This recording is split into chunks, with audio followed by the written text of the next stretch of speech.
Bingo Blitz rules. If your bingo has ads in it, That's not a bingo. if it doesn't have the coolest tournaments, mini games, and the most breathtaking design, Nope, not a bingo. if your bingo moment makes you feel so excited that you just want to burst in joy and scream out loud, bingo! Sorry, so you're playing... Bingo Blitz? Now that's a bingo. Discover a world of excitement with Bingo Blitz, the #1 free bingo game. Download Bingo Blitz and play for free. Now that's a bingo. Listen in.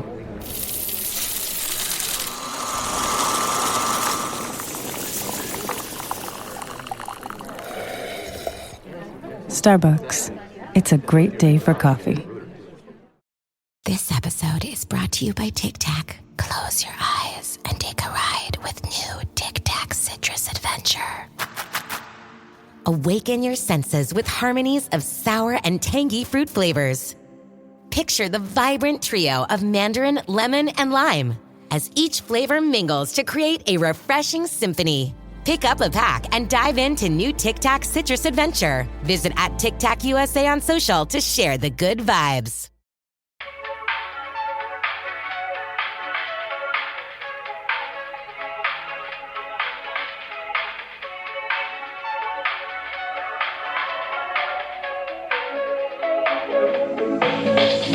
Hello and welcome to a podcast starring two people who've not once ever been wrong about anything ever. Ever. It's us, Meghan and Melisa. We're so excited to be here. We missed you last week. We did miss you. And if you missed our faces, you can watch the video version on Patreon. And thank y'all for being patient with us. And you should just know that I think it's going to pay off tenfold, because not only what I picked for the write-in for But Are You Wrong is something that I'm like so excited to talk about. I have such a list of so many, we've got so much to cover. We do. I think it's going to be a good time. In case you're new here, this is But Am I Wrong? This is a podcast where This is a podcast where we ethically shit talk in a structured way. First segment. Well, we'll get into the segments when it's time to get into the segments, but you can participate by sending us a DM or emailing us at butamiwrongpod@gmail.com. Once again, that's butamiwrongpod@gmail.com. And I think we should just take it away, because this is going to be a thick episode. Girthy, some might say. If you heard See You Next Tuesday, you'll understand. Correct.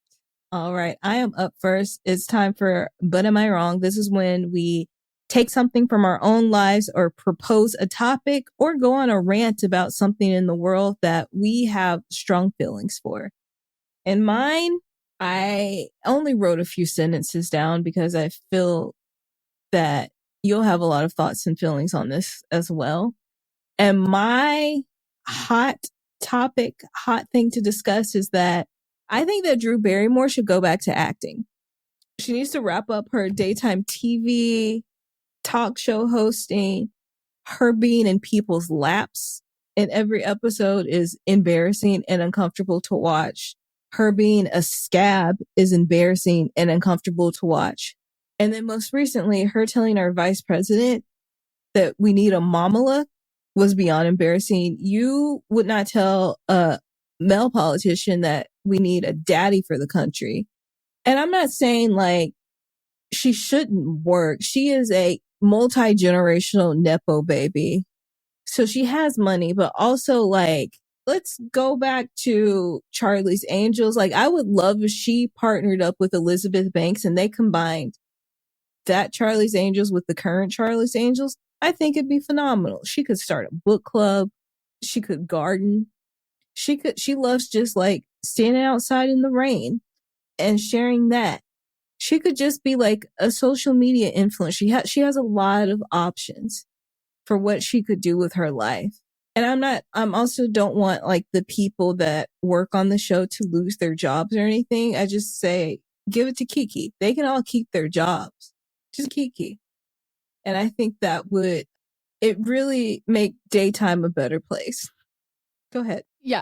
The timing of this is literally hilarious, because as we were about to hit record, I started saying, you know what did I even specifically say? I was like, the thing that really pisses me off about that Drew Barry, and was like, save it. So what really makes me upset about, like, all your points are correct, but from an internet user standpoint, what this has done, it has made you think I just fell out of a coconut tree? It has made that is gone. And now we're in the mamala phase. And I go, no, we got to go back to coconut tree because that did not, like, I'm still there. I'm still in the coconut tree. And the thing about the coconut tree is she was spitting facts. Like, it's not like it was just came out of nowhere. Like, if you listen to the whole thing, it was a great comparison. It's just the laugh that was in the middle of it. No, she was gentle parenting that's adults. Part of her charm, and that's fine. But like, yeah, I still want to be on the coconut tree. I'm still here in the coconut tree. I need you guys to get back up in the coconut tree with me. And yeah, she was gentle parenting adults, and she was delivering it a line similar to that of a librarian on like a Sunday book circle read for the children of the neighborhood. And dare I say, hilarious, wonderful, loved it. I think that Drew Barrymore, first of all, she also has her line at Walmart, which does incredibly well. She's got her makeup line, which also does really well. I would love another Drew Barrymore. She doesn't need any more money. No, but like she seems like she likes to like stay busy and do stuff. Yes. I would love another Drew Barrymore book. Like, I think a lot of people, like, she like really connects with Jeanette McCurdy, and like maybe she needs to wait till her mom dies so she can like really write a book. So I think she could have a career akin to Jennifer Garner. She's got like, Jennifer Garner does her like Once Upon a Farm stuff. She's like makes baby foods and like easy. You don't have to be a baby to eat them. Like, you know, simple foods like that are grown on her family farm. Yeah, everyone loves it. And she also, every once in a while, will do a movie where she's playing a mom delivering like a really important message in a coming of age film. And she's probably got more stuff in the works. Like, that's what she's kind of done for like the last couple of years, as well as doing like crushing it on social media.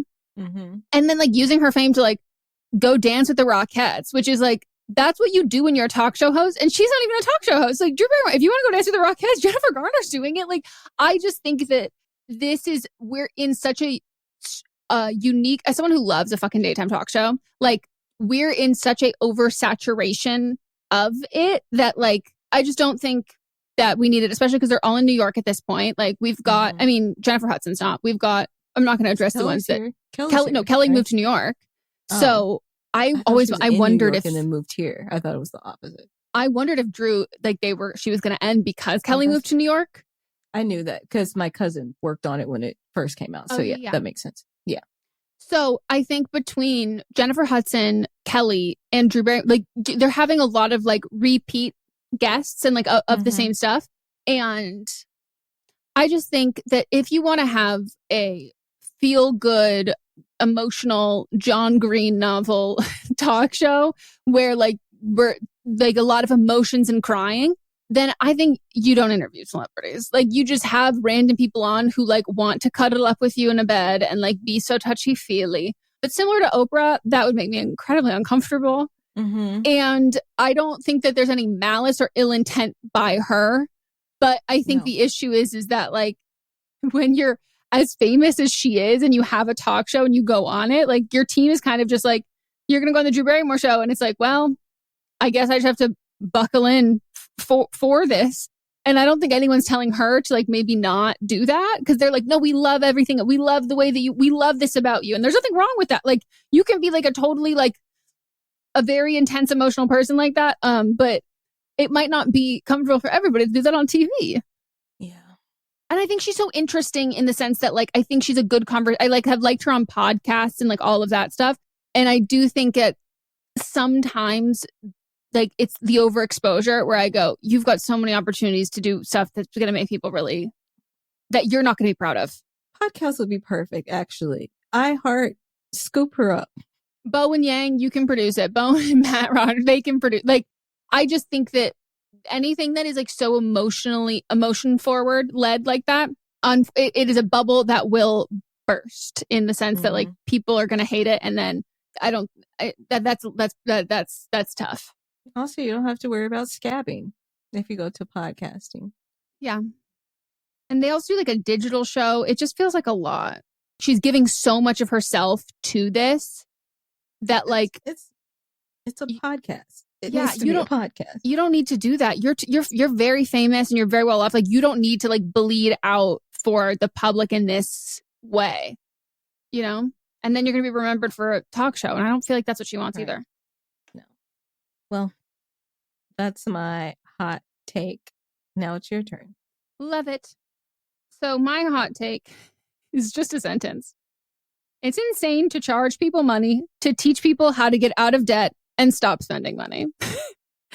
So I feel like this has been like on the tip of my tongue or like something I've thought for a long time. And I feel like I end up on, there is someone who, is her name? I don't know what her name is. I don't want to like say a random name and have it direct to someone else. But there's someone on TikTok who like someone had tagged me being like, you guys kind of look similar. We have like similar eyes. And so I was like, oh, I see it. There's like a certain kind of look that someone says, I look like this person. I can usually see that it's from a specific feature. And she was like in deep credit card debt. I want to say like over $30,000, $50,000, like a lot of credit card debt. And she had like moved back home and was like paying all of it off. And she was able to do it. It was like wonderful, celebrated. I have no issue with her content whatsoever. But this is just this to say that me watching her led me into my algorithm feeding me other people in saving money and like how they got into debt or whatever.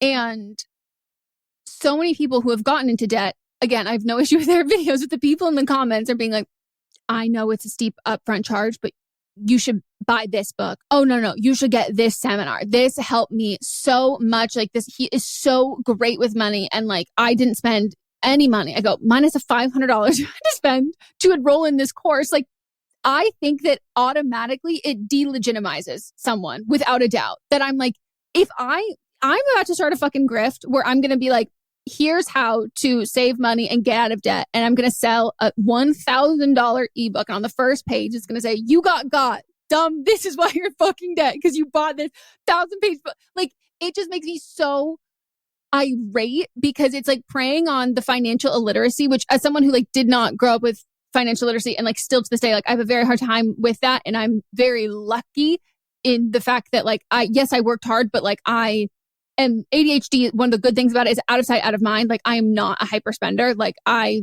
save all of my money, but that's because I can't do, all of the money stuff stresses me out. But like the idea that the service in which you provide as an everyday person without a credential is you have scoured the internet and found all of these things. You've got all of these different tips or whatever, everything that everyone has access to already. And you've made it slightly easier and will package it in a somewhat condescending, tough love kind of way. I think that my bigger conspiracy theory is those people are keeping people in debt. And all of the success stories of that are minuscule compared to the people who keep buying their products, spending more money because the other one didn't work. And then you're selling them on something else. And you can actually only be profitable and make money as someone like that if people are going into debt. I agree. I have nothing to go against on that. If you want some free financial advice, I produce a podcast called Bad with Money with Gabe Dunn. I occasionally appear on it as well. And we have financial experts on there all the time giving free advice. And they have great tips. So if you want a free resource, there you go. Yep. It makes me like so mad. And I know there's something more sinister under. I'm just like, yeah, I don't know. It feels like the same thing of like you finding out that someone who is like, oh, actually, I think we should not eat, we shouldn't eat soy anymore. I think it's like really, really bad for you. And you find out that they're like big dairy or whatever. Like it feels to me like something I'm like, you only benefit from this when people do the exact thing you're telling them that you're saving them from. Right. And we had a debt lawyer on the podcast, Leslie Tane, and she had so much good free advice on, I'm like, you've got a lawyer here who is helping people get out of debt, who gives free advice and also does free consultations and also like negotiates on behalf of you for debt collection companies to get you have to pay way less money. And she just takes a part of that fee. Like, it's not like you have actual experts that exist. And I just don't think people know that they exist. No. And I wholeheartedly agree. Like it feels like there's a reason why Dave Ramsey was able to get so popular and all that shit. And like, if anyone can make a full-time job being a quote unquote entrepreneur about how they got out of debt, A, they were not in that much debt to begin with. Nope. And B, the way they got out of debt was their circumstance in the situation, whether they had family with money and all of this kind of stuff. Like, you don't go from being like dirt poor, so fucking broken, so in debt, to then taking the risk to be an entrepreneur, right? Selling a self-help book and that's also bad financial advice. Like, you wouldn't give any, like, and it just makes me like so mad and like preying on people. And yeah, like I just seeing people specifically, like seeing like young women in so much fucking debt, and then seeing all of these people selling these fucking expensive ass courses from these men and all of this shit is just like, no. So like follow influencers who are like getting out of debt and they're talking about the things that they're doing and like tying the emotional aspects to that of being like, oh, I noticed that I was doing this and spending this or whatever, and these things have helped me and like all of that. So like when you take away the shame of it, but if you just buy a fucking ebook, you're being shamed into what you're doing versus somebody else being like, here's all the shame that I carried from when I did X, Y, and Z. Release that shame. This is what I'm doing to fix it. Also, if you're just following what they do, it's not going to help you out of your specific situation. That was specific to them. Yep. And most of the time it's circumstance and luck. And that can't be recreated twice. So I do want to promo this girl, Brittany Reynolds.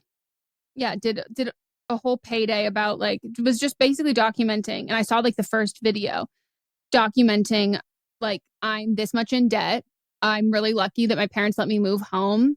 This is what I'm going to do. And like, I spent on this and like, I like was able to track my spending habits. And now what she's doing, she's officially paid off all of her debt. But what she's now doing is she's comparing what she spends in a month, this like present day month, like what she spent in March to what she spent in March of last year, and like how her spending habits have changed to like look at the difference between that, and talks about like the quality of life, like how those things she wasn't, it wasn't changing her quality of life for the better and was detrimental.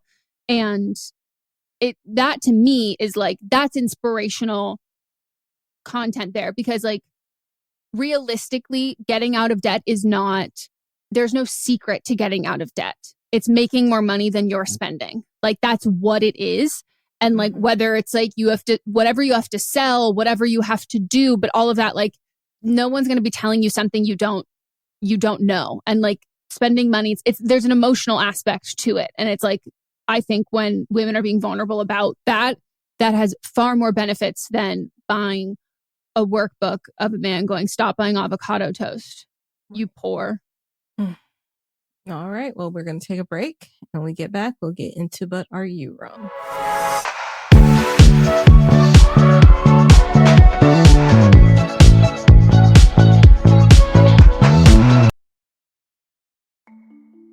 As a podcast network, our first priority has always been audio and the stories we're able to share with you. But at Realm, we also sell some pretty cool merch, and organizing that was made both possible and easy with Shopify. When you think about successful businesses like Aloe or Allbirds or Skims, an often overlooked secret is the business behind the business that makes selling and, for shoppers, buying simple. For millions of businesses, that business is Shopify. That's because nobody does selling better than Shopify. It's the home of the #1 checkout on the planet. And the not-so-secret secret that's definitely worth talking about is that Shop Pay boosts conversions up to 50%. That's more happy customers and way more sales going. If you're hoping to grow your business, your commerce platform better be ready to sell wherever your customers are scrolling or strolling, on the web, in your store, in their feed, and everywhere in between. Businesses that sell more, sell on Shopify. Upgrade your business and get the same checkout we use with Shopify. Sign up for your $1 per month trial period at shopify.com/realm, all lowercase. Go to shopify.com/realm to upgrade your selling today. Shopify.com/realm.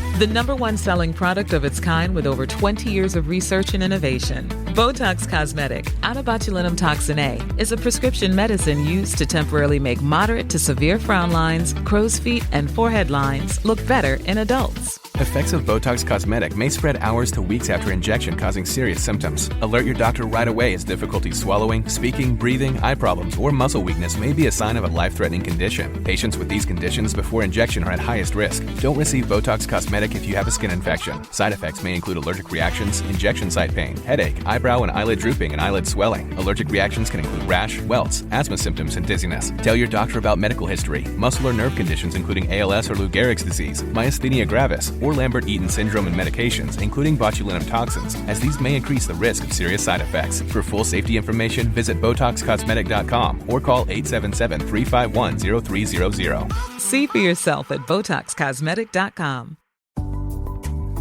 Future you faces some big expectations. Work out more, go to bed earlier, and most importantly, make smart money decisions. Thankfully, today you has Bank of America. One place with tools and guidance to help balance tasks from budgeting to saving. So you can just be you with big plans. Do more with a bank that asks, what would you like the power to do? Explore our tips and more at bankofamerica.com/futureyou.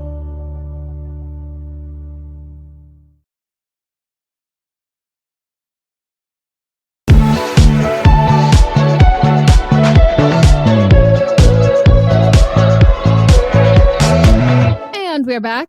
It is time for But Are You Wrong, where we read your submissions that you send to butamiwrongpod@gmail.com, where you tell us about a circumstance or situation you've caught yourself in, and you want to know if you were in the wrong or would you be wrong. So past or present, but we ask that you keep it under 300 words. You use fake names because it's all anonymous. Please include your ages, though, and if you would like to include your pronouns, do so, and we will tell you if you were wrong.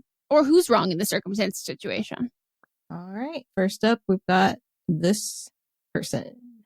Hi, Meghan and Melissa. I have a pretty specific, but am I wrong? But I'm curious about what you guys think. So for context, I'm 25 and I started what you can barely call a small business while in between jobs in 2022. I paint and create digital designs for stickers and bookmarks and whatnot. I had gotten accepted to sell work at my local farmers market maker section, which I am so excited about. There are a variety of shops and businesses that sell here, mostly jewelry, candles, and some artwork. This wasn't my full-time job as much as I wanted it to be, but I really enjoyed creating things to show every weekend and meet new people that were interested in my art. There was this one girl that I couldn't help but be annoyed by. She had all different quote-unquote cartoon versions of TV and movie characters on coasters, lanyards, t-shirts, keychains, etc. She did relatively well at the markets, especially with parents and young kids, and would point out characters like Cookie Monster or Mickey Mouse. Am I just jealous, or am I justified in being annoyed that this person is clearly just taking stolen artwork and placing it on t-shirts to sell as her own? As someone who genuinely draws all of my digital designs, I get extra annoyed at people that make a killing on Etsy selling stolen artwork. I'm sure some of my annoyance comes from jealousy that they're making more money, LOL. But selling art is hard. I'm curious what you guys think of this situation as a whole.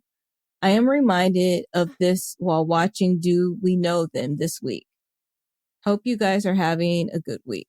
I was literally going to bring it up, and I was like, this reminds me of what they just talked about. Yeah, so I don't know if this is what you were going to say, but there was a girl that is made a shirt that was from Olivia Rodrigo, like in the same design, just change one word, like the exact same thing. Stars are in the exact same place. And it said like dad idea right. Yeah, dad idea right, which is the original merch was bad idea right. Bad idea right. So this girl got online and was like, I'm so mad. They stole my art. I'm going to sue. But all she did was change one word. Everything else. She stole it to begin with. No, they stole my stolen art. And like, you can't get mad. I mean, not you. I think you, the writer, are not wrong at all. Like, you're right. Like, what she's doing is illegal. Like, if Disney found out Disney does not play about their artwork. And if Disney knew this was happening, they would shut her down immediately. I get mad. Even like, I've been seeing people making like taking pictures from Beyonce or Taylor Swift, like pictures that they have on their actual merch that they're selling, and then just screen printing it and then selling it on TikTok. I'm like, why would you, if you're an actual, I know you're not an actual fan, because if you were, you wouldn't do that. Like, you're just trying to make money off of what already exists. I think that you're in the right, and I would be mad too. And yeah, it's just wrong. Like, it's legally wrong. Yeah. It's ethically wrong. It's all of the above. I feel the same way when I see things on Etsy of like photographers I follow, and it'll be like a print of, and I'm like, this isn't their Etsy. This is like somebody else who's like ripped this or stolen this. And even people who will do things on like quote unquote like royalty free images or like non-copyrighted images and stuff on like Unsplash and all of that stuff and all of those things. And it's like, oh, they throw a filter on it and then they sell it as like framed artwork. And like, you actually don't necessarily know. You can't reproduce things, like you can't make money off of those things that you're getting for free. Like, it's not even really a gray area. Like, it's just like there are specific things of what you can use non-copyrighted or like without a license, what you can use those things for, and making money on them in that way by selling a good or like a good from it is not it. I don't disagree at all. It is frustrating because it doesn't seem like there's a lot of regulation with that whatsoever. Unfortunately, it's easy money. And I sometimes wish that like I didn't have such a strong moral compass, because I go, damn, I would be, I could just say, fuck it, whatever. But like, I could never do something like that. Neither could you. But I think that like you can be mad to yourself quietly. And you didn't ask about this, but like, I wouldn't say anything, because I think that everybody will end up where they're supposed to, and the bubble will burst and good art will be appreciated. If you're ripping things off from like major corporations, you'll get a cease and desist and all of that kind of stuff. But there might be a reason why she's selling at in person versus on Etsy, especially if she's ripping off Disney stuff. So I think it's frustrating, and I really wish there was a better way to protect that. Like, I know other artists who I've worked with too, who like will post like Shein, like taking their prints that they, and like art that they've made, and then just like putting it on shit, and they just like, you know, pay a fine or whatever. And they're like, okay. And then it just like happens over and over again.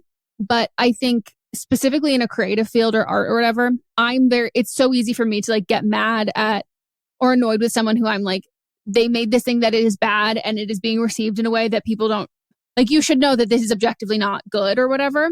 And that does nothing for my creative process though. So like, I just do my best, like I think tuning it out, because they can be wrong, but it needs to either light a fire under your ass to make stuff you're super proud of, or just ignore it and know that bubble's going to burst, because it's not going to help your creative energy.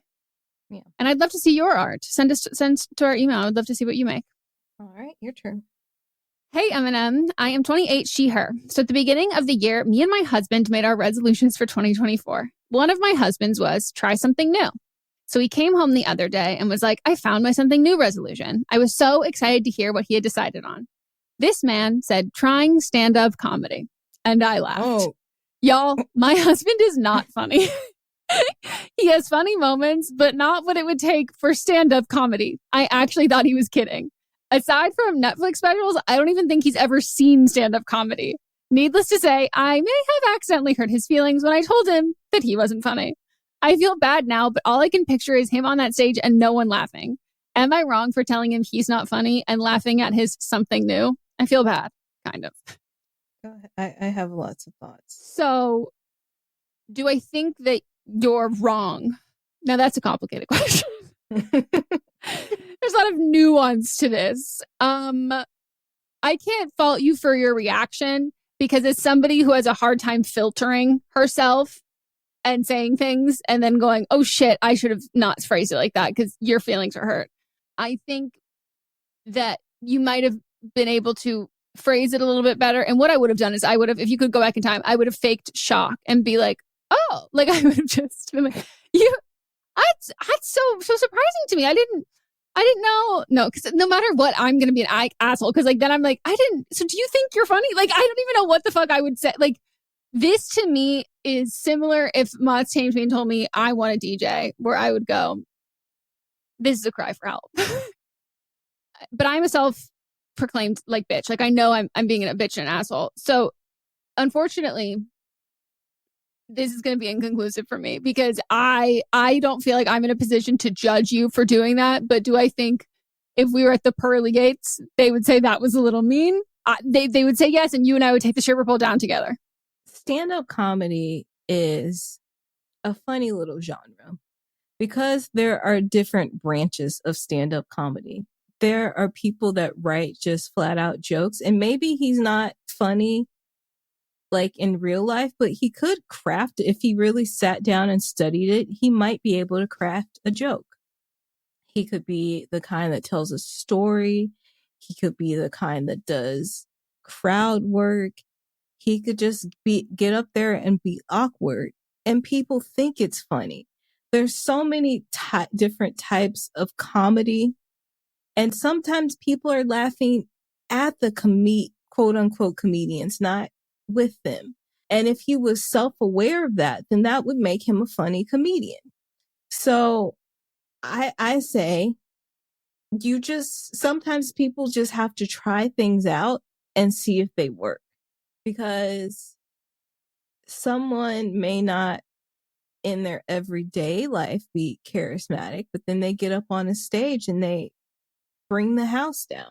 We don't know. Name one comedian who was not a class clown, like who was not like the funny one. There's a lot. Who? I follow a lot of comedians or some of them are just like, a lot of them are just like sad. Like they've been in trauma. They've been in like some type of traumatic something in their life. And then they use comedy as their therapy. People can be good on stage, even if they're not funny at home. So I say, let him try. You might look. You thought what he was saying was a joke, and you laughed. So therefore, he might be funny. We don't know. Oh, y'all talked about trying new things, and he pitched something that he would like to try, and you were being mean about it. So, but the thing is, stand-up comedy, like, there are hecklers in stage. So if he can't take what he's getting at home, he may not be able to take it on stage. So really what Melissa's saying is go to his show, heckle him, build him up, break him down. So my thing is, though, that, like, you don't think he's funny, but, like, what is he? Because the idea of, like, I want to go on a stage and perform stand-up is something that is such a fucking specific thing that you have to be a little bit masochistic, like, but also like narcissistic. Like, it's like you know you're gonna bomb probably, like, and it's gonna be so. You have your first few times you will, but bomb. Wanting to go out there and to do that, like, that takes such a specific personality. So, like, if he's not funny in that way, where he's like, well, no, I know at the end of the day, like, I'm really funny, or everyone tells me I'm really funny, so you have this encouragement that, like, makes you get up there and do that, even though you know you're gonna bomb. Like, what is he, like, is it tenacity? Is it stubbornness? Is it like like, what is it? Or does he like love comedian, like watching stand-up specials? Or does he just want to go for a one-time thing to say that he did it to try something new? I tried pottery because I saw it and I thought, like, it would be fun. And guess what? It was fun, but I wasn't good at it, but I still enjoyed it, and I'll do it again. I need everyone to watch the video version of the way the face I'm making at Melissa, the face Melissa's making back. So the thing I'll say is that, apologize to him. I do think you probably did him a little bit of a favor. I would be mad, though, if he got up on stage, she was really funny. I'd be like, where the fuck was that guy this whole fucking relationship? Because some people just aren't like that in their whole life. They can get up there, and if they crafted the joke, right? Yeah, if he's like a story, if he's a very good writer, like, if he like was, that could make sense. Or like, you realize what didn't work, you come home, you work on it again, and then you go back up there. You're either Joel or you're Midge. Right. Maybe he's a Midge. Damn, like, Melissa's simping for a man. So my thing that I will say, though, is if you don't think he's funny, to like, what is his sense of humor? Which leads me into all I can urge, as somebody who had to attend after much protesting. Eventually, I had to relent and attend a stand-up show of someone I know. And I have never spoken to this person since. Like, it was, not only were they worse than I thought they would be, like, I was like, this person has no business doing stand-up. Like, they're not going to be good.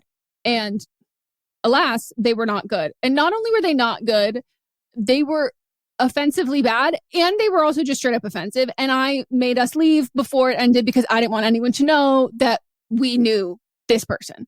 I didn't want it for any of it. And this person also invited a bunch of like 19-year-old college kids. And I turned around and I said, get out, leave before you're done.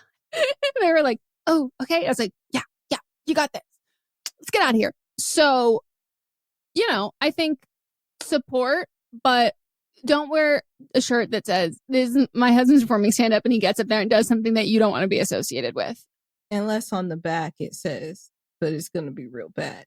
Or if he says something really fucked up, like, that's what I mean. Like, you like know his sense of humor, and like what he enjoys before you, if you decide to support him. Or if it's me, I can't hide it in my face, and so I would be like, invite me when you feel ready for me to come. Yeah, it's like improv. People have improv shows all the time, but they don't want you to come because they're not good. No.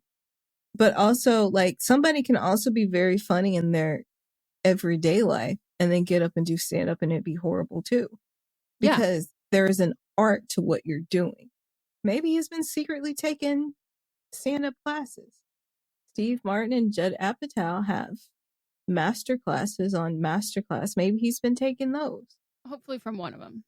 Judd Apatow was really good. Well, he's also a fantastic writer, but I've talked about this before. I appreciate Judd Apatow's work, but I'm not a fan of him. No, because if the longer he keeps talking, just him, that's when it gets a little offensive and dicey. His mom worked at a comedy club, and so he spent his life just like she was a single mom, so he just spent his life at the comedy club as a kid.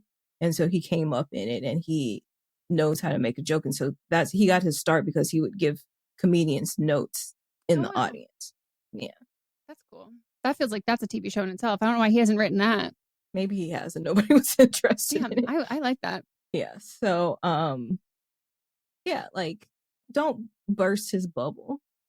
It's just a hobby. It's not like he's doing this for money. It'd be one thing if he quit his job and was like, I'm going to be a stand-up comedian. It's just a hobby. I do think doing stand-up for fun leading to I'm going to quit my job and do my stand-up full time. I do think it's a slippery slope. I think it's a gateway drug. But I would ask, and this is a follow-up I'm asking for you to like write back in and tell us.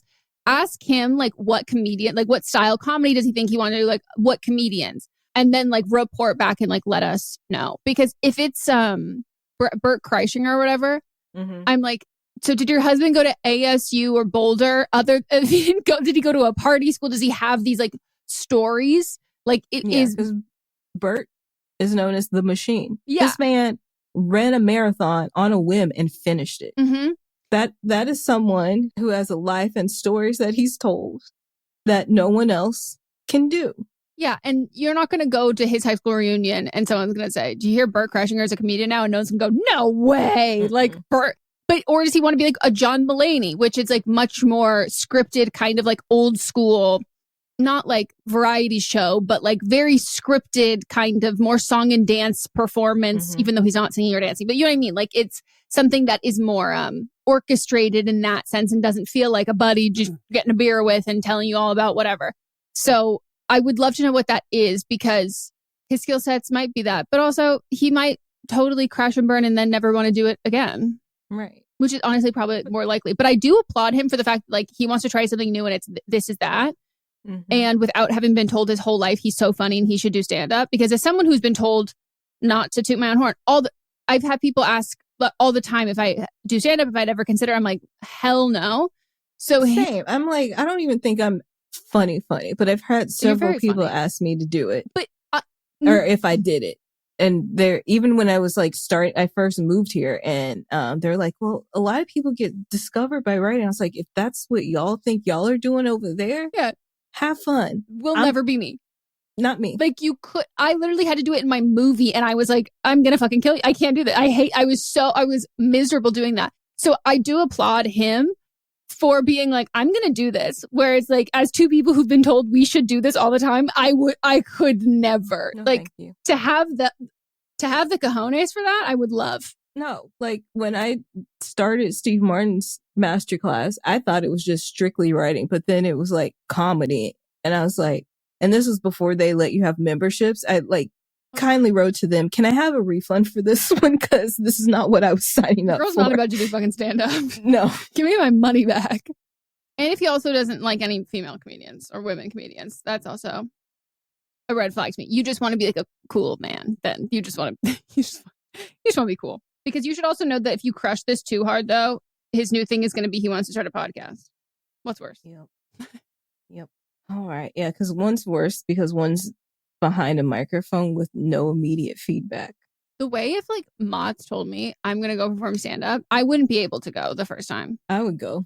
I couldn't go. I think even if you were doing stand up, I would be like, first of all, what's wrong? Second of all, huh? And I'm not sure what's going. I don't even think I could see. I would be like, first of all, I think you'd be punking me, and I'd show up, and you'd be like, oh, joke's on you. But like, see, told you it was a comedy show. No, that's exactly what you would do. But like, it's just no matter how much I love someone, to me, you will never see someone more vulnerable than someone who doesn't do stand up, getting up on stage doing stand up for the first time. And like, I wish I could be someone who's like supportive through all of that. I will be supportive before and after. I don't know that I can be there during it. I don't know if it was just something because people have been sitting in their house for so long, but after the pandemic, I had so many friends that were doing stand-up for the first time. So many friends just willy-nilly inviting people to their shows. Some of them actually famous people that I was just like, you have a career. What are you doing? It's a cry for help. It's kind of like, I don't know where the writer is located, but like in LA, it's definitely a rite of passage because there's a lot of friends when you first move here that are doing stand-up. And I can tell you with 100% honesty and accuracy that none of them are still in LA. Yeah, I don't know where this person is, but every other story I've heard tangentially, it's all adding up. But on the bright side, if I had never gone, I would have never seen Esther Perofsky, who was hilarious. And that was before she didn't book the role that I was up for, but she was before she was on like Dollface and all that stuff. And I love her and I think she's so funny. And I want to say she went after the person and she made a joke about them. And I was like, thank God. And I was like, I can't have this girl know that I know this person. Not at all. So, well, we probably spent too much time on that, but okay. Well, let us know if your husband does stand up. Or if any comedians listen. Write in with advice. All right, we're going to take a break. And when we get back, we'll get into But Are They Wrong?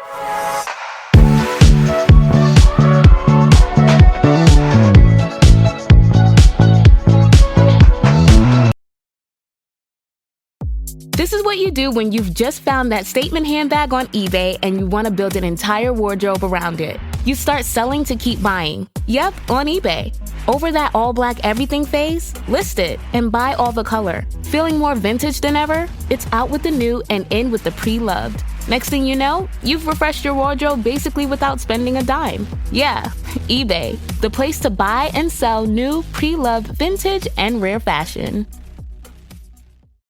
This episode is brought to you by State Farm. You might say all kinds of stuff when things go wrong, but these are the words you really need to remember. Like a good neighbor, State Farm is there. They've got options to fit your unique insurance needs, meaning you can talk to your agent to choose the coverage you need. Have coverage options to protect the things you value most. File a claim right on the State Farm mobile app and even reach a real person when you need to talk to someone.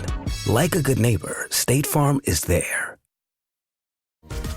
Get softer, smoother, and more even-toned skin after just one use with the new Gentle Exfoliating line from Cetaphil. Formulated with a unique triple acid blend that promotes surface skin cell renewal, these gentle chemical exfoliators remove dead skin cells and refine skin's texture while hydrating, resulting in softer, smoother, more even-looking skin. Shop the new Cetaphil Gentle Exfoliating line in the face and body aisles at your local Target store or online at Cetaphil.com.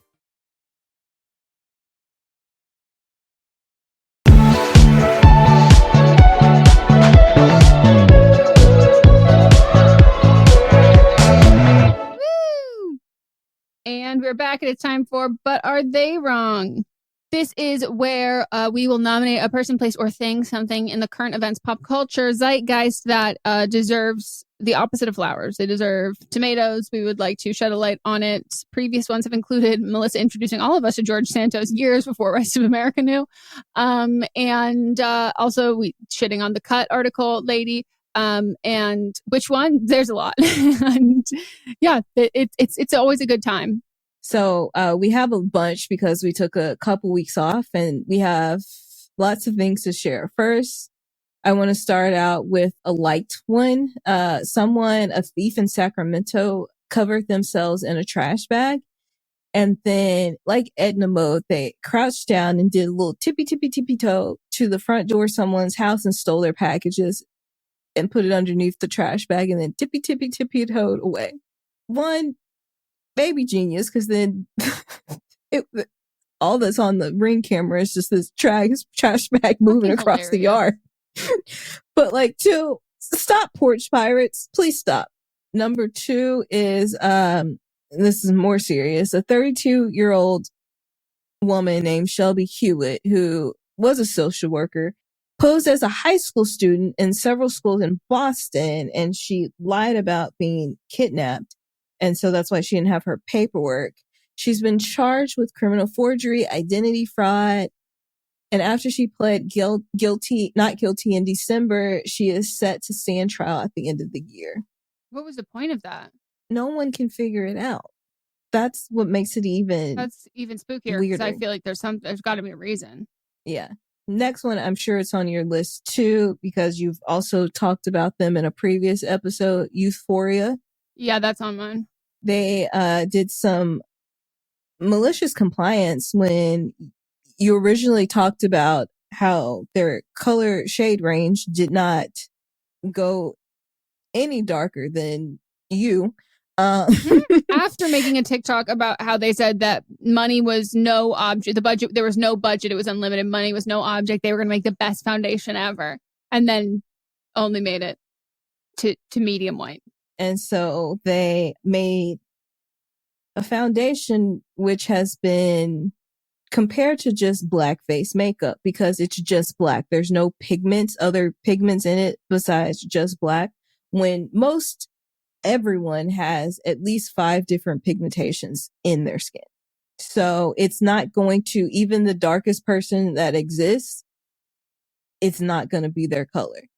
Seeing white people or then people with like black meme like emoji avatars where you're like that I know you're a white person, being like, no, I actually know someone who is this this shade, is quite literally hilarious. Have you ever seen like someone who's like South Sudanese? And I'm like, the person whose video you're commenting on is like, and I'm like, it's so funny how it's always I know someone, not I am that person. So, yeah, and it's like not a mixing medium. People have like mixed it with other shades, and it's gray but because you shouldn't have to mix. No, exactly. But makeup. it's not like it's not sold as a mixing medium that they like forgot to mention that like, oh, it's actually this, and like no, it's sold as this, and they literally had to go to Dubai to find 2 men who, again, it doesn't even fit their skin tone. Nope. And it's like, okay, yeah, this is like the color. It literally is like, here you go, like shut the fuck up now, like ha ha ha, joke's on you.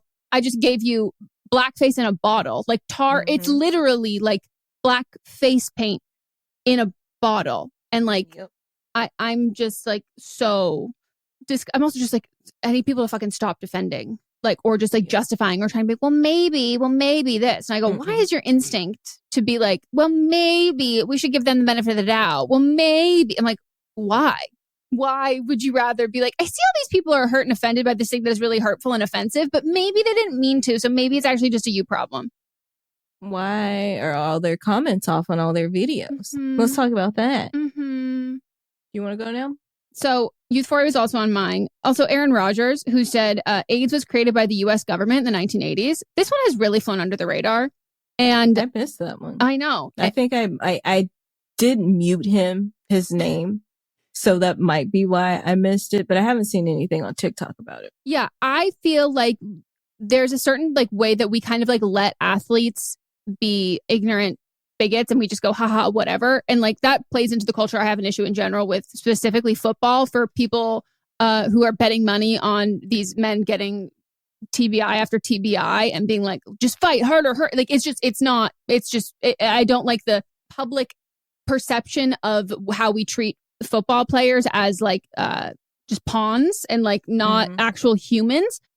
And so then when they do things like this, we're like, well, I have brain injuries. And I go, whoa, okay. Those things might be totally unrelated, but to be like, I don't give a shit about what he says. Like, just play some fucking football, like, is so the wrong way to go about it. But yeah, so he's obviously a full-blown conspiracy theorist, anti-vaxxer, and said that Jimmy Kimmel was friends with Jeffrey Epstein, which was fucking crazy, which again is also not true.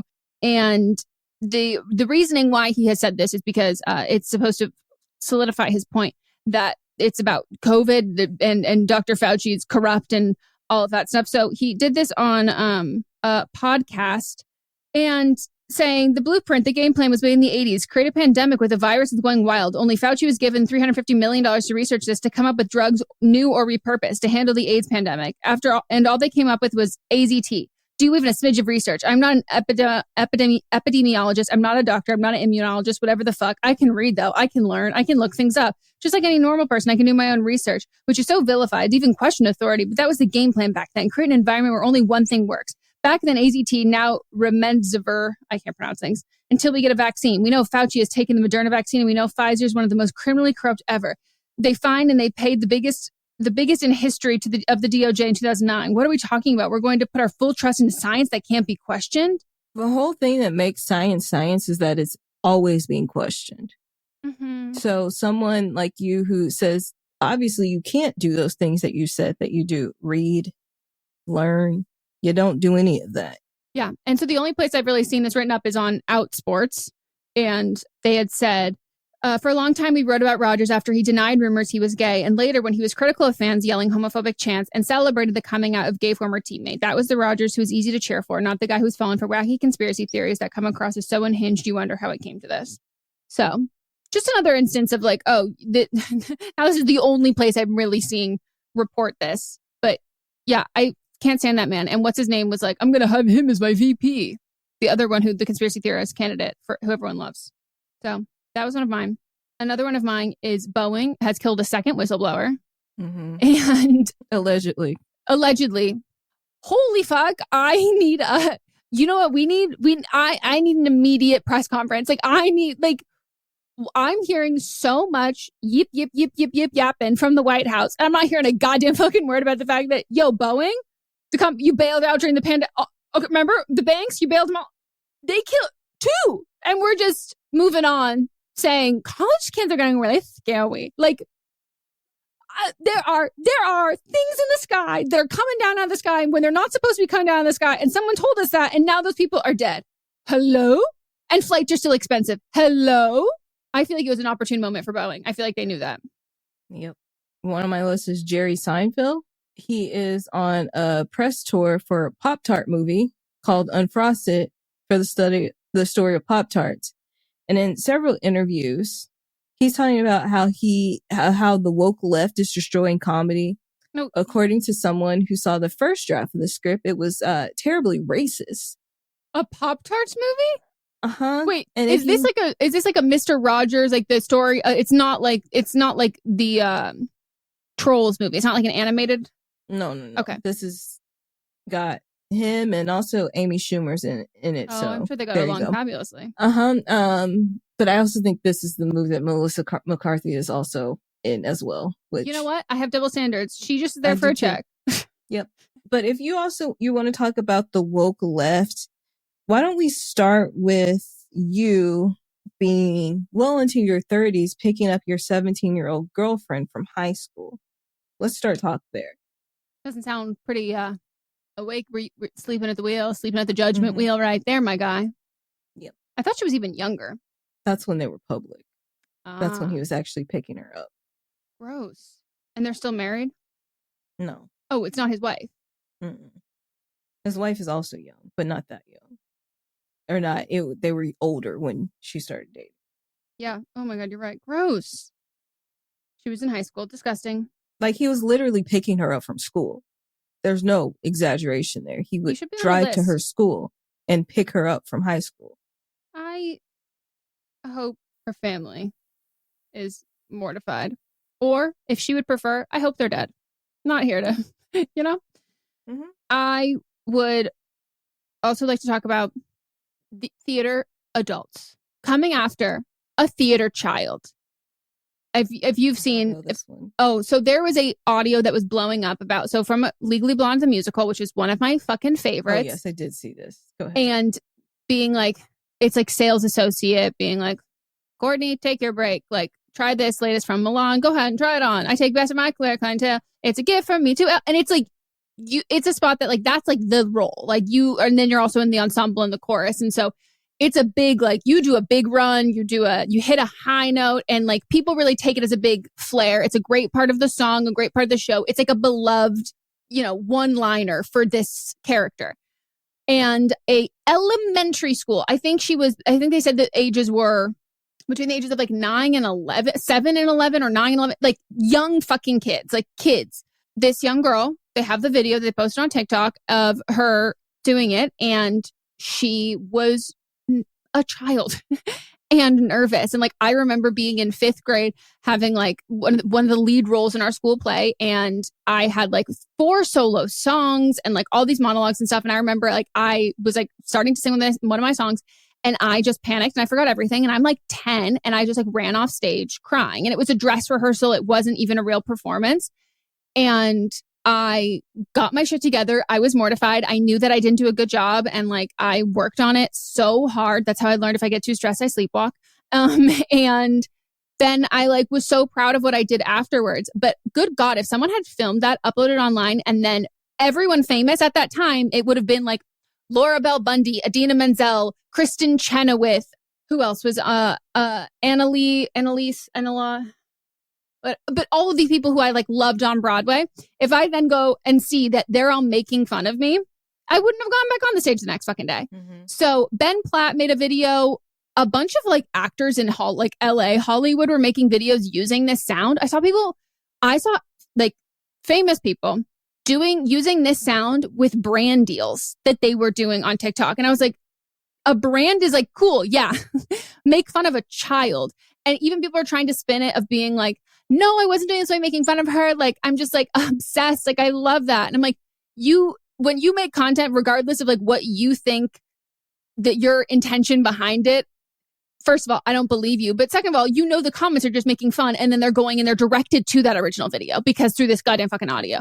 And it was just like so ruthlessly mean. And I think that like, I could totally understand how someone thought it was funny at first, but like, not when you see what the origin of it is, when you see that it's actually a kid and it's not someone like, it's not adults making fun of like how funny it would be if you delivered this line like unenthusiastically. Like if you see that it's a kid, I would go, oh, I'm actually not going to use this audio because it looks like I'm making fun of her. And I just thought it was fucked up. And and I do think that the championing behind this child is the most important part, where people are like, you know what? I actually think she did better than everybody else because this is a middle manager in retail. I don't want her to spend I think it's hilarious if she hates her job and she acts like she hates her job. Like, wonderful. But like, don't make fun of this fucking kid and crush their dreams, especially when you're all grown up theater kids. Fuck those people. Yeah. Next on my list is DA Sandra Dorley of New York for having me defend a cop. She was speeding and talking on her phone and refused to pull over. She was so entitled and said that she didn't need to pull over because of her position as DA. I implore anyone to go watch the video because you would truly want to smack this woman. She then goes on to apologize by saying that she is taking ethics training instead of resigning. No, like this woman is in the video saying things like, he literally followed her to her house because she didn't stop. He gets out and is like asking her for her information. She won't do anything. And then she's like, I'm the DA. Go ahead. When he's like, has called backup, she goes, I'm the DA. Go ahead and write me a ticket. I'll just process it myself. Her defense of being like, I was on my phone. He goes, well, that's illegal. And she goes, I was on speakerphone. That woman is not of clear mind in that video. No. And she looks like a robot. And like, I would believe that was AI of her in her quote unquote apology video. Yeah. She was on something else in that one. Yeah. We're going up and we're going down and we're going up and then around and we're going sideways and we're going backwards. And I'm like, someone, let's get a handle on the dosing of this because it's not good and it's not leveled. No, and it's not what I want my DA to have. No. Also, I have to say though that obviously we know that cops treat people with authority differently. The way that he was essentially being like, oh my God, like stop being so mean to like, why I'm just doing my job. Yeah, he's like, he kept saying, I'm just doing my job. Like and I was like, he would have never done that if she was not like he was not like he was like so like what? Okay, but like I thought I'm supposed to like to do, and it was just like that part of it was like so fucking funny to me because I'm like, oh my God, we know that there's a double standard here, and like she's even fucking up the double standard. Like, girl, like dial it back and like the law, yeah, you can bend it for you, but like this man is basically like, why are you trying to hurt my feelings? Like, we could have can you just like stop? Like, it was just so fucking insane. What about, I didn't write this woman down, but what about that woman who shot her dog and is defending it? Oh, I have her. She's next. Okay, good. I thought you had. Yeah, so next I have Congressman Kristi Noem for admitting to shooting and killing her 14-year-old puppy for misbehaving in a book. So that meant that 14-month. Oh, you said 14-year-old puppy, I thought. I might be wrong. Sorry. 14-month puppy admitting that she did it like in a book. So that means that she wrote it. It went through a publisher. It went through the editor and then got published. And they all thought, let's keep doing this. So they either hate her or they hate dogs. What's her name? This isn't Kristi with a K. Noem, Noem. This man doesn't even deserve his name, so I'm not gonna say it. But this man, this YouTuber, he purposefully like went into he started his bank account at zero to prove how easy it was to make $100,000 like in a year. Oh, yeah. And he got like 3 months into it, homeless, jobless, and quit because his health was deteriorating. And he couldn't make the connection between those two things that, oh, when you don't have money or access to anything, I actually need to stop pretending to be poor and cosplaying as poor. And I actually need to get my health intact because suddenly now that I have no money, my health is struggling with it. And he just like didn't put two and two together. And I thought that was hilarious because it's giving like Super Size Me all over again, where I'm like, I don't think you're so close to the point. Didn't he also not actually sleep on the street any night? I think that was rumored. I didn't watch the video. Was long. I didn't watch it. I watched. That's what it said, is that he actually like slept on people's couches and stuff. So he wasn't even actually on the streets. Well, that's a man. Because when a man goes, I have nowhere to sleep, let me hop on a dating app and find a nice bed to get into. Mm-hmm. I would just love for people to do more ridiculous things though and document it. And then hopefully they'll get closer and closer to the point. And then the only other thing I have is Eric Adams. Well, I'll do Eric Adams first. Eric Adams, who, boy, oh boy, it's as if he has the memory of a goldfish and the media training he has. The fact that he has been a politician for as amount of time, this man has learned not a goddamn fucking thing. It's actually concerning. And I feel for anyone who works for him, how maddening and wanting to rip your hair out it must be. When he was asked on, was it The View, about describe New York in one word, he first said New York. And then he said, New York, it's a city where one day planes could be crashing into the Twin Towers. I'm paraphrasing. And the next day you could be opening your own business. First of all, what? That's a crazy thing to say, because 9/11 happened once.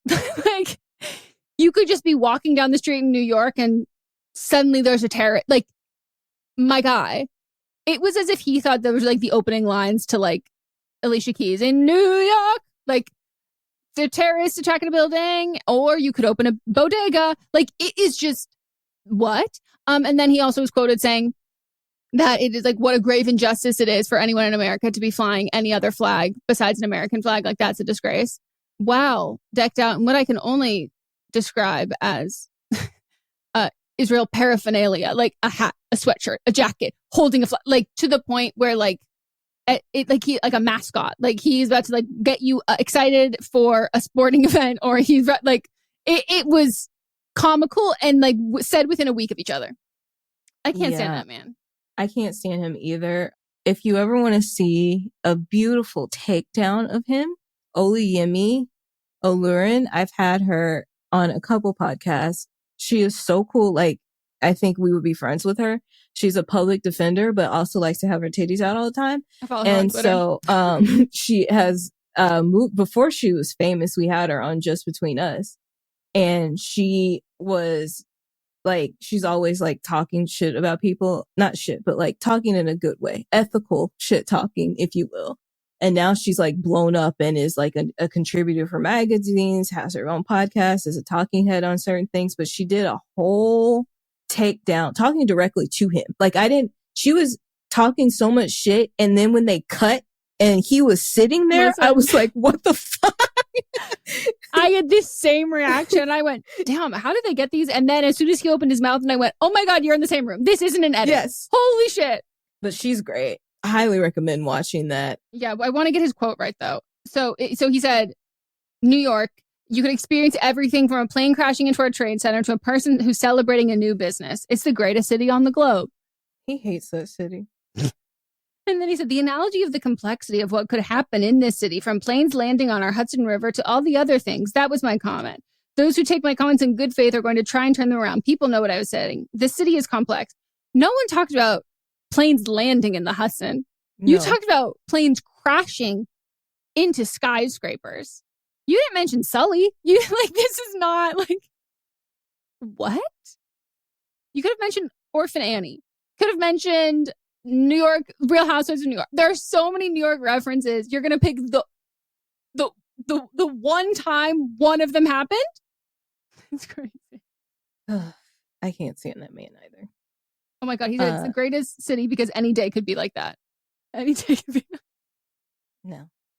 I've also got Ida Ann Lorenzo, who in a video on TikTok, she's now being described as Utah Karen.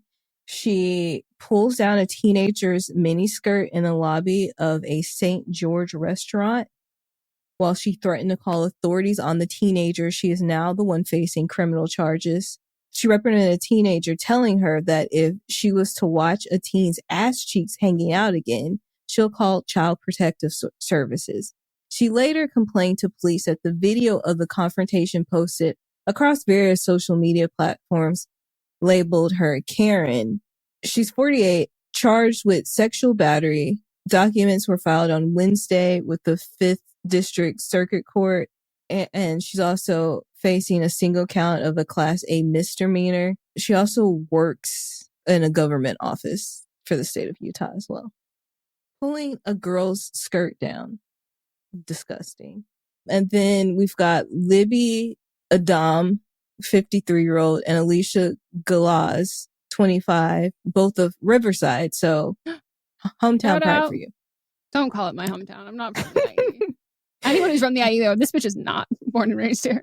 They are on trial in the death of Carissa Rajpal, who died shortly after this mother-daughter duo injected her with silicone for a butt lift at their home in Sherman Oaks. So they're victim started to lose consciousness after the procedure.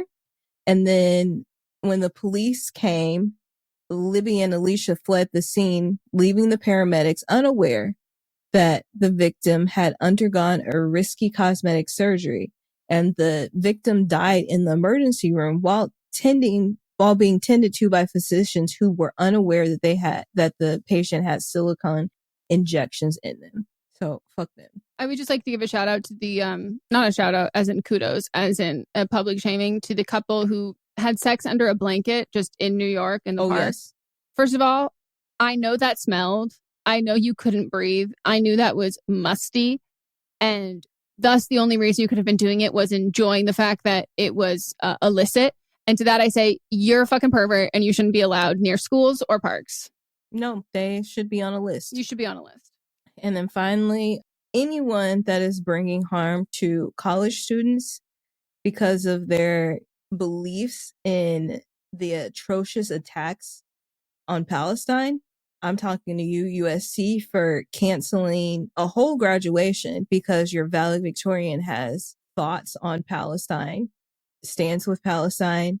I'm talking to you, Columbia University, and dozens of universities across the U.S. that are sending police officers to harm both students, anybody that joins them in protesting, and faculty and staff that are trying to protect them as well. Y'all all are trash. You're absolute trash. So fuck you all. Yeah, it's horrific. And I want to commend and applaud the bravery of college journalists, college activists, college journalism, who are doing the radio shows and all of that. This is to commit violence against people who are standing against violence and against genocide is radicalizing in a way that we have not seen in a very long time. And we've never seen it to this level with social media. And you get rid of TikTok, none of that's going to change. There's a specific set of people who were activists in the 70s are still bleeding liberals and leftists to this day. And you're creating another whole other generation of that. You cannot beat resistance out of people. That doesn't work. You can't. It doesn't go anywhere, and it grows and it builds, and those people are not only voters, but those people have something to prove, and they have something to continue on with. And the double standard of the reporting is just so fucking insane to me, of people claiming things that have zero video evidence or proof or whatever, which I'm yeah, there's not always proof of those things, all of that. But then when there is of it doing X, Y, and Z, it's well, no, they lie. That didn't happen. That's fucking lying. But it's awful. And I also want to, I know people who are feeling less safe because of all of this, where they are and whether schools or locations or anything like that. Because once you when you make broad statements and associations with any religious group, race, or whatever to one side or the other, you become profiling of people X, Y, and Z. And then those people, regardless of what their belief or their stance is, they become targets of people who just the attraction of the disgust and the hate. And then to have specifically LAPD just sit and watch for hours while fireworks were put into the crowd. And then to also see people I know posting on social media celebrating that, I'm that's fucking crazy. It's so maddening and disheartening, and I don't think it's fair. The disproportion, I'm happy to talk about and fight against discrimination or hatred, but based on any group. But I think we're not hearing anything about rampant Islamophobia that's happening and going on. And people can say whatever, and that's not Islamophobic. And what it boils down to is because they're lots of people are Muslim, so therefore, and I'm what the fuck? Just the shit that I'm seeing people post, you're going to be really, really embarrassed if to this point, 20 years from now, you look back on this and you've just encouraged people to harm and hurt college students who are saying, please stop harming and hurting people and using our tuition money to with weapons manufacturers. It's crazy. Like, it shouldn't even be a fucking thing. If Angela Davis shows up to a protest and you're on the opposite side of Collect your one belongings and scoot. the greatest civil rights icons, living icons, and you're on the opposite side, you cannot say, well, if I was living back then I would have stood with Dr. King. You're a liar, because Angela Davis is right there on the opposite side. Yeah, you would have opposed Stonewall. You would have opposed Rosa Parks. You would have opposed MLK. Like, this whole like polite washing of all of this shit is like fucking crazy to do and bold as fuck to do when, like, A, people are alive who were peers back then. Yes. There are family members who are alive. Like, we have all of this evidence, and like, this is why we're not often taught the true candid nature in history class, because they don't want anyone to revolutionize. They don't want that to happen.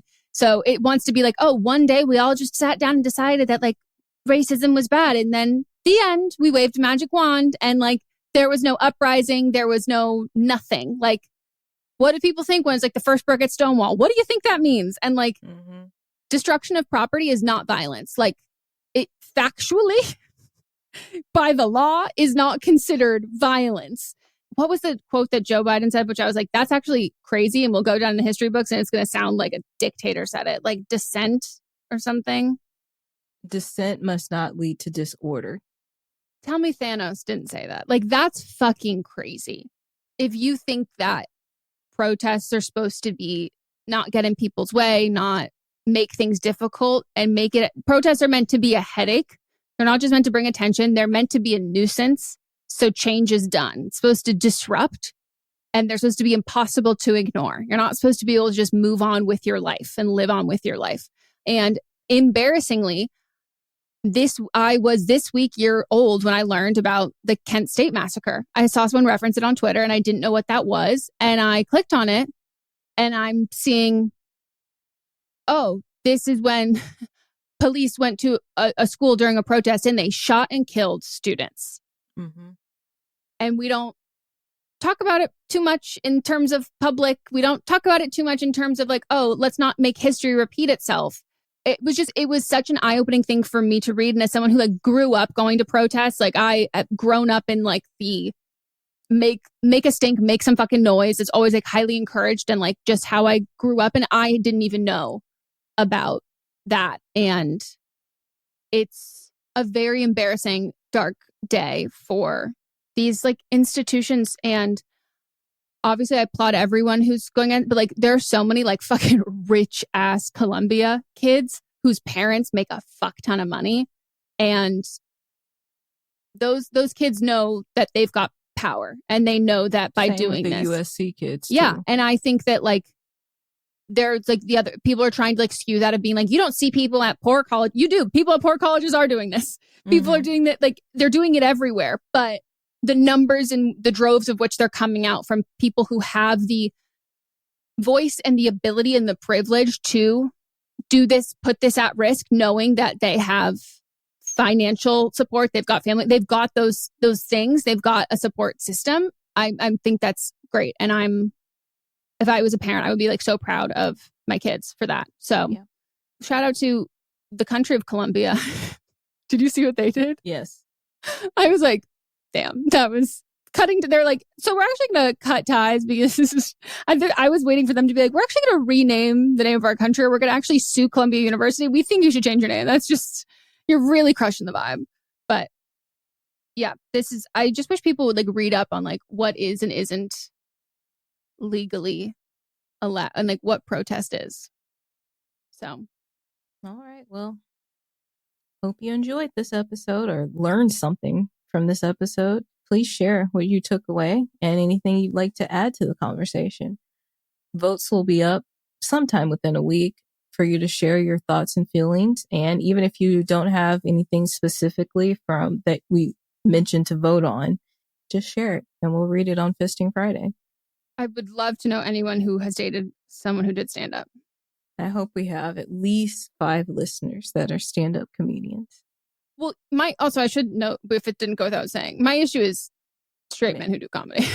We have straight men that listen to this No, podcast. I know. But I'm saying, like, if we have, like, 5 straight male listeners who do stand-up comedy, like, that's actually fucking crazy. That means we're doing something. No, I know. I'm like, uh-oh.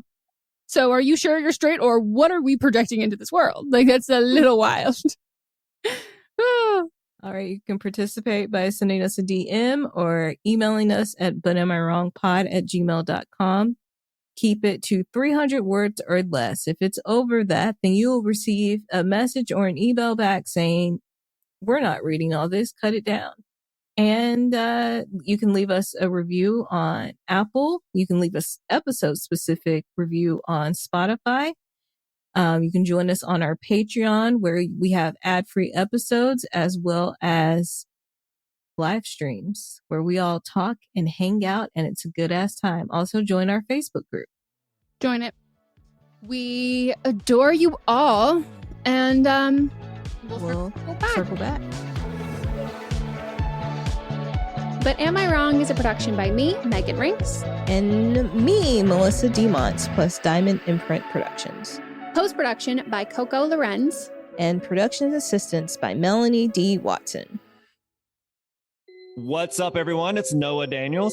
Hey, y'all. I'm JJ. Hey, guys. It's Kat. And we're your hosts of the Real Hauntings podcast, where we bring on guests to share their first-hand encounter ghost stories and supernatural experiences. Now on to the trailer.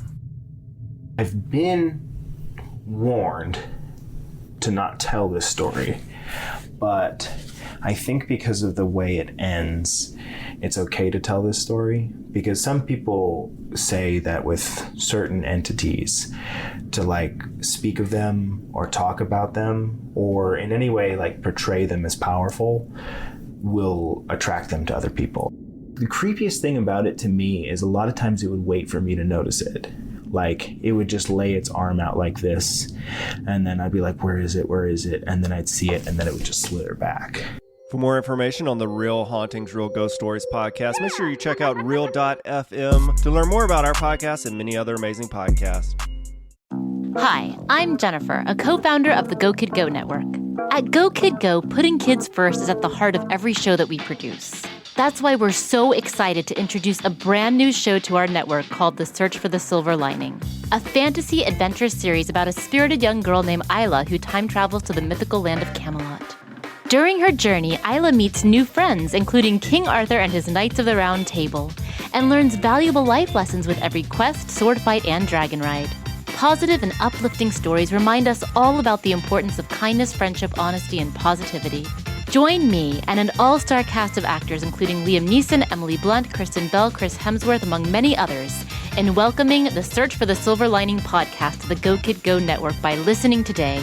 Look for the Search for the Silver Lining on Spotify, Apple, or wherever you get your podcasts. Listening to a podcast should be time well spent, and I promise it will be if you'll give this podcast a try. It's called Something You Should Know. I'm the host, Mike Carruthers, and in every episode, I talk with leading experts on topics I know you will find fascinating.